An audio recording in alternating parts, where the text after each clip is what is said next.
sigalee osoo Oromoon asittuu dhumaa jiru namni Oromoo asitti wal fixaa jiru walitti araarsuu hin dandeenye kan ollaa walitti araarseef dinqisiifamuun qabu. Namni asitti Oromoo ajjechaadhaaf halkan sa'aatii akka kaleessaa nama itti jaaree mana isaatti qawweedhaan barbaadaa jiru kan ollaa araarse jee proud ta'uun qabu. Kanaaf loojikii isaa laalleetti deemna malee nuti faranjiin ala jirtu naaf faarsiteef miti. I represent myself. Ummanni keenya if represent godha waan ta'aa jiru nutu beeka. Kana waan ta'eef haqa keenya ni falmanna jibbaaf miti. Oromoodha hundi isaanii if baruu qabu if beekuu qabu diinaaf nu laatuun qabu. Kan arra waan ta'e kana hunda taasise Oromoodha. Dhiiga Oromooti.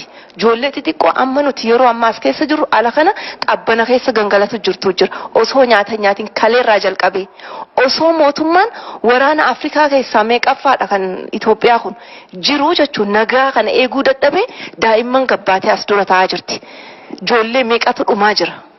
Hunoo laalaa jira social media irratti namni ilmaan Oromoo xixiqqaan du'aa jira. Maaliif jecha kalee ta'eef jechuudha. Sanii ol yoo ta'e maaltu ta'a? Oromoon hamma dhumtee ol dhumti jechuudha. Oromoon qofti dhumtee osoo hin taane biitti tun immoo daaraa taate. I guarantee you namni akkanatti wal fixee dhiigni Oromoo gannaqamee kana booddee nagaan kursii irra taa'ee jiraachuun hin jiraatu. Obsi Oromoon kuni nurraa dhaabbatu qabaa jechuufiin kana dubbachuu jira. Nurraa dhaabbatu qaba. Nama nuun deemu qabaachuu qabna. Aktivistoonni keenya yoo ummanni itti amane kan mirga isaatiif falmu qabaachuu qaba. Abshaalota keenya, hayyoota keenya, beeytoota keenya nu keessaa ajjeesuuf challenge godhuu dadhabanii afaaniin jechuudha. Warra baratame PhD qabu bara. Kana himatu miti barnoota isatti fayyadamee yoo barumsaan sammuun challenge godhuu hin dandeenye qawweedhaan nutti deemuu haa dhaabanii.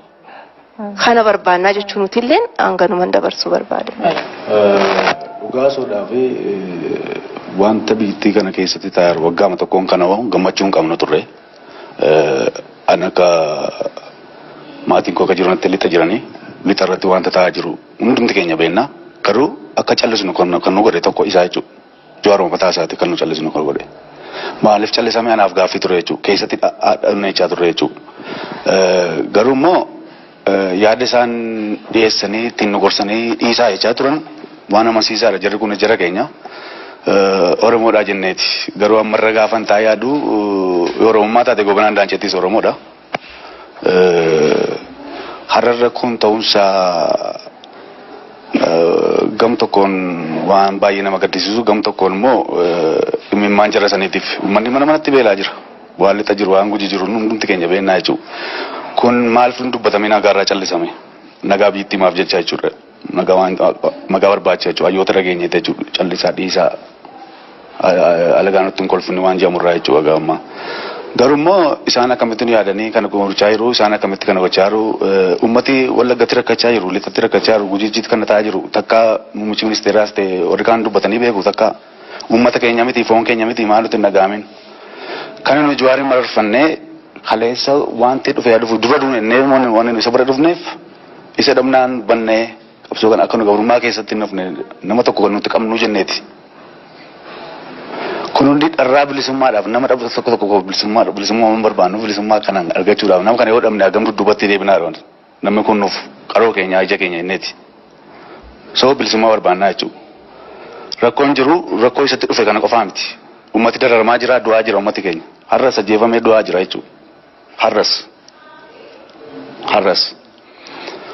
Jarreen kun osoo aangootti hin dhufin ummata wajjin ummata duratti waan isaan haasaa turan irbuu isaan seenaa turan. Gam tokkoon waan hin jiru qabu humna ittiin jaraatti wanni godhus hin qabu garuu ayyaana Oromoo qaba. Ayyaanni Oromoo lafeen qeerroowwan dhiiga qulqulluu bilisummaa saba kanaatiif tokkummaa saba kanaatiif dhangala'e. Lafeen gootawwan ijoollee ilmaan qeerroodha ilmaan Oromoodha lafeen qeerroodha isin waraanumaan jedha waan biraan jedhu. Inni dhugaan waaqi dhugaa irra naansumaan jedha wanti biraan hin jiru qabu. Kana booda garuu kan falminu isatti maa dhuftanii qofan ta'in dhiigalmaan keenya hunda falminaa jechuudha. Kana booda uummanni maal gochuu qaba isa jedhutti dubbii amma deemaa jiru kana kallattiin nu ilaallata. Kallattiin akka nuyi sablamii wajjin oolallu maalirra jennu. Ilaalti ta'ee irreecha baranaa wanti yaadame waan hamaa waan baay'ee ture garuu ayyaanni Oromoo nu gargaaree nagaadhaan banyee dabarsineerra. Inuma weellisoota ilaaltettoota amma qophii adda addaa ashandaa fa'aa gaafa kabajamu maaree weellisaan Oromoo kan waamee affeerames sirbaan ture. Garuu qophii irreechaa irratti Tigirfaan uummanni keenya bashannanee uummanni keenya akka inni jibba sanyii hin qabnu mirkaneessee akka inni nagaa barbaadu nuti warra biyya jaaru kalees Oromiyaa warra ramtee miti kan nu aga du'aatti lolaa turre. Itoophiyaa kan nu beeknu galaana diimaatti jenneeti kan lolaa turre. Biitti kanaaf Oromoon eenyu akka ta'e jarris eenyus ni beeka. Har'arra maaliif akka ammaatti kan isaan hundisne nuun galu. Kanaaf Jawaariin turii qeensaa irraa kaasuu irraa baasuu akka isaan hin dandeenye nan amana hin tuqanii moora ammoo kana caalaa amma ammoo sirriitti galaaf jedhee tayyaadha. Garuu uummata keenya dararaa jiran irraa kan dhaabbatan hin fedha jechuudha. Dararaan ajjechaan uummata wallaggaa irratti godhamaa jiru gujii irratti bakkoota adda addaa irratti godhamaa jiru dhaabbachuu qabaa jiru. Akka kun hin taanetti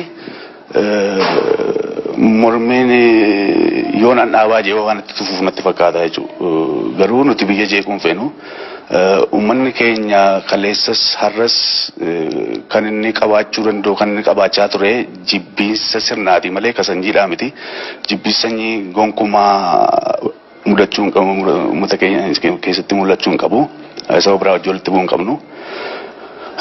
Tokko taanee kallattiin kan nuti roorrisaa jirru kan nu miidhaa jirruutti sootii.